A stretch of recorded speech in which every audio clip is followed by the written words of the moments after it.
From the scenic views of PNC Park to the sluggers' paradise at Coors Field, here are the best baseball stadiums in the U.S. Number 12, Miller Park.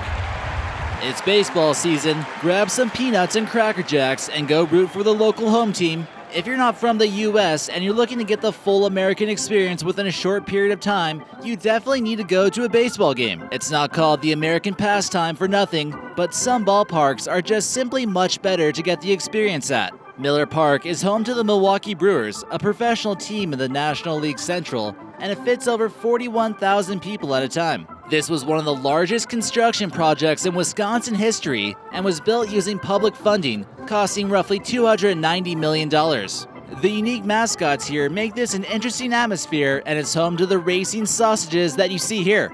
Due to a mix of the Brewers' subpar pitching and its retractable roof, it has become a hitters-friendly ballpark, so expect to see a few home runs here while watching a game. Number 11, Citizen Bank Park. What makes baseball parks in the U.S. so great is that each one is very unique. It's true that each baseball park actually has different playing dimensions than other ones. With only 409 feet in left center, this is also a hitter's ballpark. Citizens Bank Park is home to the Philadelphia Phillies, which is a historic franchise who won their first World Series back in 1915. This newly built stadium seats a total of 43,000 people. Sports fans from Philadelphia are known to be just some of the loudest and unruly crowds in all of baseball, but that just adds up more for the American experience. However, with Philly having a great reputation for food, you better believe you're gonna find some cheesesteaks and other delicious sandwiches at the concession stands. Many of the seats will also feature great views of the skyline of the city of brotherly love. Oh yeah, and don't forget to say hi to the Philly Fanatic, considered to be the most iconic mascot in Major League Baseball.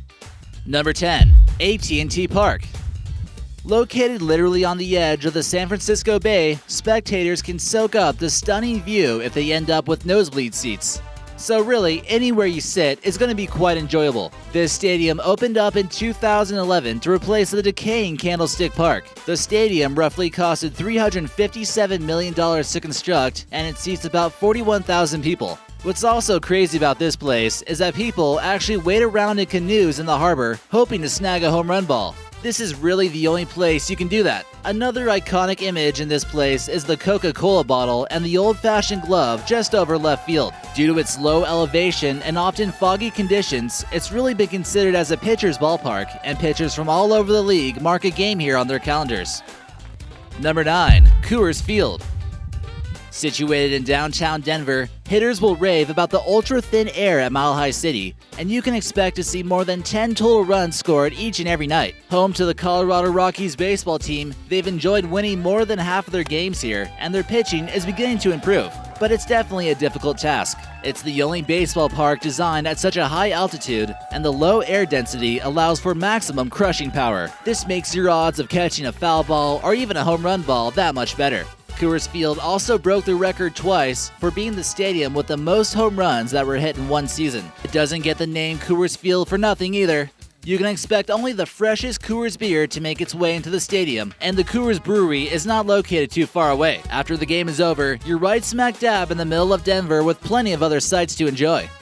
Number 8, Kauffman Stadium. The Kansas City Royals won the World Series in 2015 against the New York Mets, and since then, it's been one heck of a ballpark to visit. The Royals' crown is placed on top of the big screen in center field next to the color-changing fountains. When the Royals turn into a winning team, they notice a huge spike upwards in attendance. This is actually the 6th oldest Major League stadium, but it underwent a $250 million renovation, making this place look like brand new. And if you're looking for mighty fine barbecue, this is certainly the place to go. Kansas City is renowned not only for their barbecue sauce, but their quality cooking as well. You better believe you'll find some of the best barbecue in the entire country right here at Kauffman Stadium. Number 7, Target Field. Another AL Central park, Target Field is brand spanking new, and it's one of the coolest open-air stadiums in the MLB. Located in Minneapolis, Minnesota, you'll come across some of the most polite fans in baseball, and everyone comes to support the Twins, even if they're not playing all that great. However, the Twins are beginning to look a little bit better with quality pitching from Angel acquisitions such as Irvin Santana and also Hector Santiago. The early months in spring and September, it can get a little bit chilly, but as things start to heat up, the stadium can experience about a 70% attendance average. In 2010, it was ranked as the best field by ESPN magazine. Number 6. Angels Stadium. Located right across the street from Disneyland, this is certainly a magical place to spend your time watching baseball. Being home to the young star Mike Trout, you certainly will get your money's worth watching history being made. This is also home to the LA Angels, and you most likely will never have to worry about a game getting rained on or there being a weather delay. The food and the ambience could use a little bit of work, but there certainly is that SoCal vibe. It's famous for the Big A, which is this giant sign displayed outside of the stadium. Entering the stadium, you'll see these large caps and a well-designed exterior. With Mike Trout pretty much untradeable at this point, it may be his home stadium for quite a long period of time. Number 5. PNC Park.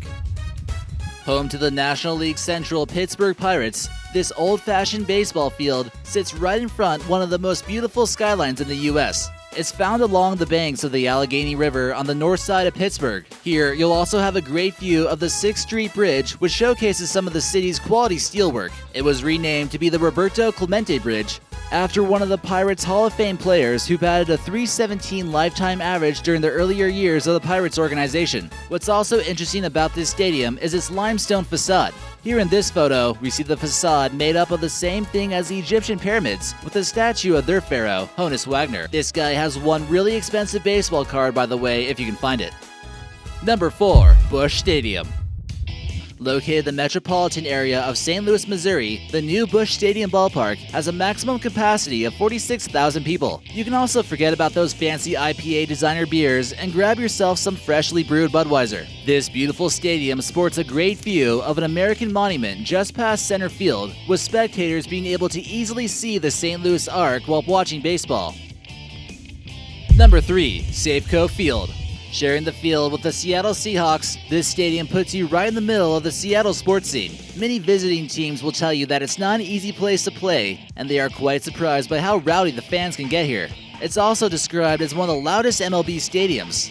Being located in the Pacific Northwest, it's renowned for its high-quality seafood served at the game. With fairly recent additions like Nelson Cruz and Robinson Cano, the Seattle Mariners have a good chance to do some damage this year, especially if their star pitcher Felix Hernandez, aka King Felix, can stay healthy this season. Number 2. Wrigley Field. Wrigley Field is basically a museum where baseball games take place. It's the second oldest MLB ballpark, which opened in 1914, over 100 years ago. This is located on the north side of Chicago and is home to the Chicago Cubs. Its unique, most obvious feature is its brick walls in the outfield, which are covered in Boston ivy, and it kind of spread quickly and out of control in 1937. It's really the only thing that can cushion an outfielder's collision with the walls. The scoreboard has also been around since 1937, and this is a park that's known for its vintage style, so they may never change anything here. The Chicago Cubs were believed to have had a curse placed on them for 71 years. A man with a billy goat was asked to leave a game because of the odor during a game of the World Series in 1945 against the Tigers. Unhappy with being told to leave, he placed the curse on the Cubs, and they lost the World Series that year and wouldn't make it back until 2016.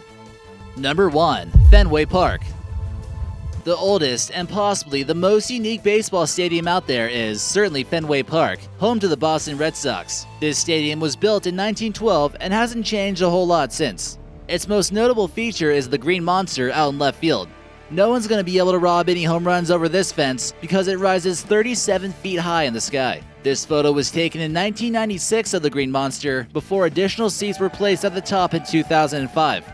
It used to be covered with advertisements, like you can tell from this photo, taken in 1914, with the crowd sitting below. Despite the stadium evolving a tad throughout the years, it still displays that vintage style unique here in the United States. Red Sox hadn't won too many banners to hang up, but finally, in 2004, they broke a drought lasting longer than 80 years against the St. Louis Cardinals. Hey guys, thanks for watching, and be sure to hit that subscribe button for new videos every day.